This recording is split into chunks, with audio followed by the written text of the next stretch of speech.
Welcome back, everybody. It's Cape Rugby TV. As you can see, we've got MChem Pharmacy there in all its glory behind me now. Remember, open 24/7. And there are the club jerseys. You can send your jerseys in to us. And, of course, great to see the sponsors behind. We're slowly getting more and more clubs sending their jerseys as they finalize their jerseys for the season. In studio with me now, and for us to help always get the official word, Faizel Felton, Western Province Club Rugby. Faizel, welcome back. Good evening, JP. Good evening, listeners. Always good to be back. Yeah, so it's been a week since we saw you, but you guys seem like you've been pretty busy. Certainly one of the things that we're seeing is a lot of information from clubs saying they've got friendly fixtures. No, definitely. I think, from meeting that we had last night, we can clearly see, the clubs are ready. We're back. Club rugby is happening this year. Season is kick off on the 2nd of April. Friendlies have started. So there's a lot of stuff that will be happening in the next couple of weeks. I think from a club perspective, everybody's keen and ready and gearing to go. So just give us a little bit of input there. You say you had a meeting with the clubs last night. What does that mean? Is it when you guys do these meetings? Is it planning meetings? Is it technical meetings? Is it coaching? Is it refereeing? No, I think it's just more of confirmation that there's going to be a season. There will be rugby taking place, as I said earlier, starting on the 2nd of April. Basically, the fixtures have been drawn up. It's just waiting now to be released. So rugby is ready and gearing to go. So that's fantastic news. So the process that you're going through now, is it an engagement process? You speak to different clubs about preparing for the season, what comes next, the rules, the regulations, and so on? Yeah, so from a fixtures point, there are definitely a number of challenges. Certainly with teams, days that they can and can't play, there's other competitions happening, Varsity Cup. So from my side and the officer side, basically is taking all of that into consideration. Okay. So when we drop the fixture, our timeline is season starts in April and ends at the end of September. Okay. So within that parameters, we've basically got to draw those fixtures and make it happen.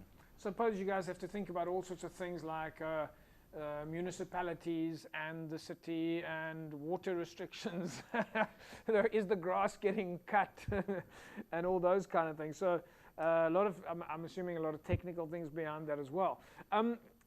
Tell us a little bit about, we believe that the SA Rugby women's side is in Cape Town at the moment. Yeah, no, definitely. Lots of stuff happening on, from the ladies' side.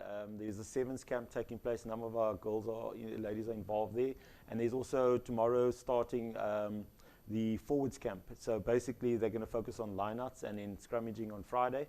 So I think that's something in terms of what the coach Stanley has got planned, and that they basically is preparing the ladies for World Cup. And I think from our side it's also beneficial because we've got a number of ladies that are actively involved. So it's good to see the ladies busy, but I think it's also good to see the amount of preparation and planning that's being done, and it's filtering all from the top down.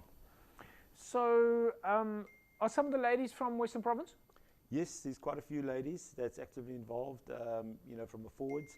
And I think from our side, we're quite fortunate to have it here in Cape Town, the camp. So, it helps us in terms of planning and preparation and, piggy banking off these camps that's taking place when it comes to the ladies and, getting them down to have extra training sessions. Well, that's certainly good news from our side because we've been focusing on women's, well, not focusing, but yeah, we've been focusing and helping behind the scenes with women's rugby for the last 2 years with a high focus. Yeah. Behind the scenes, interviews. So that's really great news to see that the system is working, put it that way. Faizel, tell us a little bit about referees. I mean, we keep talking about clubs, we're talking about fixtures, we're talking about women's rugby. We haven't spoken about, and we're going to speak about, or juniors. We've in fact over the last year or so also spoken a little about your YTC program. But we haven't spoken much about referees. This is obviously one of the elements that one has to think about for a game to even carry on. No, definitely. I think that was one of the discussions that we had at the meeting last night, is the concern with regards to the amount of referees. A lot of the club's concerns were with regards to players. I think from a referee perspective, the concern is the amount of referees that we had. We were struggling prior to COVID. The question is now going to be during COVID, or at least now, what are we going to do going forward? So there is a drive in terms of referees, specifically and especially from the clubs, in terms of the clubs basically supplying and giving us a standby referee that will assist and help on the Saturday. So anybody out there that's interested, that would like to get involved, and still be involved at the club on the Saturday, guys don't want to go out, they don't want to travel. So you can still, take up standby refereeing. Would you sort of call that like a collective contribution to make the system work? So each club nominate one referee at least. Yeah. I know in the past it was 2, but each club to nominate at least one referee to be on standby to help with making sure the games happen. No, definitely. I think, JP, the clubs, you can see, we are family.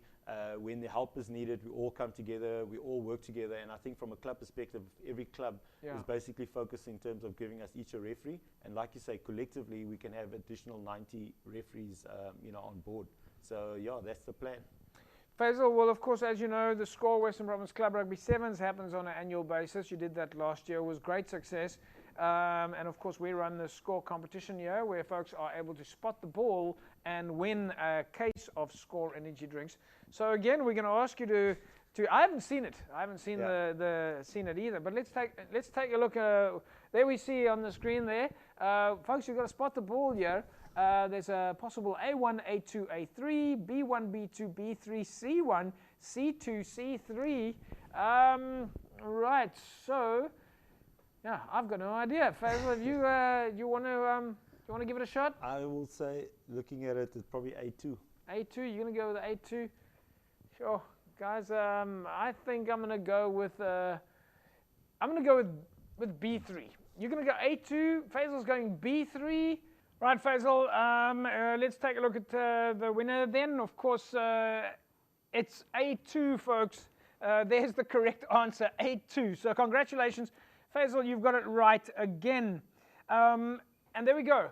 Congratulations then to this week's winner, Ephraim Hendricks. Ephraim, you walk away with a case of SCORE energy drinks and a set of Cape Rugby TV masks, courtesy of CTC Sports. Right, Faizel, thanks very much for that. I think we will leave it at that for this evening. I suppose one last thing is to ask clubs to obviously send us their friendly results. That would be helpful. And, of course, for them to keep sending in their jerseys. No, and I think one key thing is for all the guys that's still out there, that's sitting in front of the TV and watching and wondering when to get out there and to start training. Go out there. Training has started, clubs are ready, fixtures are going to start, friendlies are going to start, so just get out there and start training. So if you're a club rugby player, or even if you want to join a club, you mustn't be waiting, you must get started. Yeah, otherwise you're going to be left behind. The season is happening 2nd of April again, and friendlies are starting, number of clubs playing this weekend, number of clubs, the numbers are growing, so definitely there will be a season. Well, that's fantastic news, Faizel. We leave it at that. Right, folks, that's a wrap from us this evening. We will see you again next week, same time, same place. A fantastic rugby weekend. Bye-bye.